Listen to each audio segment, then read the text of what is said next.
Norris holds off Piastri to win Austrian F1 GP. After Verstappen crashes out early Lando, Norris won the Austrian Grand Prix after a tightly contested, tense battle with his McLaren teammate, Oscar Piastri. The pair delivered an intense fight, but the British driver held the upper hand to take the flag.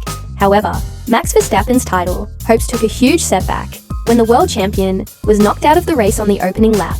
Having been struck by the Mercedes of Kimi Antonelli, Ferrari enjoyed a strong return at the Red Bull Ring, with Charles Leclerc third and Lewis Hamilton in fourth. George Russell was fifth for Mercedes, after Norris and Piastri clashed at the last round in Canada.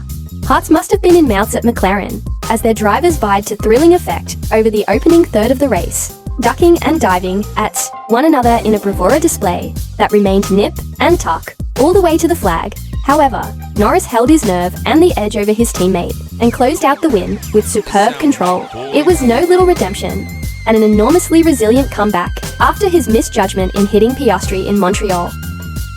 He has closed the gap to Piastri, the championship leader, to 15 points, but for Verstappen, the title now looks to be a monumental mountain to climb.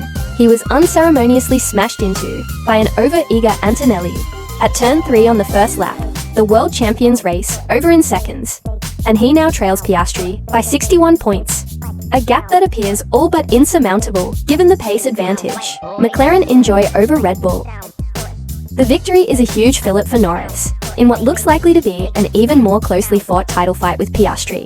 The Briton badly needs to demonstrate he is still very much in the game, and did so emphatically here, with a dominant pole, followed by an equally controlled and assured victory. His third of the season, and one indicative that he is determined not to allow his teammate to take charge of the championship battle. More important, it may suggest something of a turning point for the British driver. He has struggled a little this season, lacking the responsive feel from the front axle of the car. He likes to push it to the limit through corners, and it has caused him problems, particularly in qualifying. However, McLaren brought a major upgrade to Austria, with front and rear aero improvements, and, vitally for Norris, on his car, a front suspension development they were hoping would give him the feel he requires.